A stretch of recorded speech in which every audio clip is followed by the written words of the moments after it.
The two of them were just talking about a strange incident at school, when Jenny, who happened to pass by, was so frightened that she turned around and ran away, but in the very next second,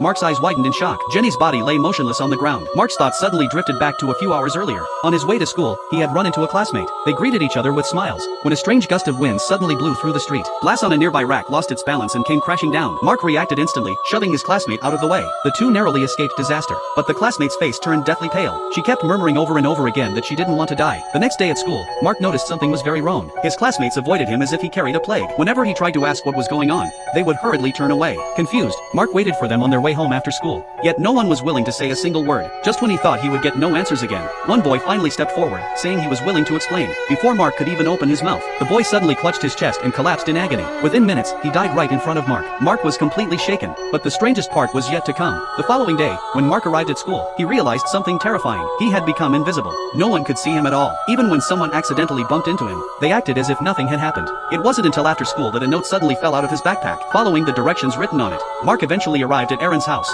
That was when the truth finally came to light. His classmates weren't deliberately ignoring him. They were terrified, because whenever Mark asked questions, someone would inevitably die. Only then did Mark understand why no one dared to talk about Aaron. It wasn't because Aaron wasn't alive. It was because of a horrifying curse that had been sealed away for years. Many years ago, at the start of a school term, one desk in this classroom mysteriously disappeared. At first, no one thought much of it, but starting that May, one student began dying every single month. The deaths continued relentlessly for 15 years. Countless methods were tried, yet none were able to break the curse. Until 10 years ago, one class finally found a solution. They chose a sacrifice. One student would replace the long-dead missing person. Everyone would treat the sacrifice as if they didn't exist. A transparent human being. With one person added and one person erased, the class count remained unchanged. And that month, for the first time, no one died. But in the second month, Mark transferred into the class. Soon after, the first death occurred again. That meant the old rule had been broken, and the deadly curse had reawakened. That was why the classmates treated Mark as invisible. What none of them knew, however, was that even before Mark transferred in, someone had already died, which meant the curse had begun long before Mark ever arrived.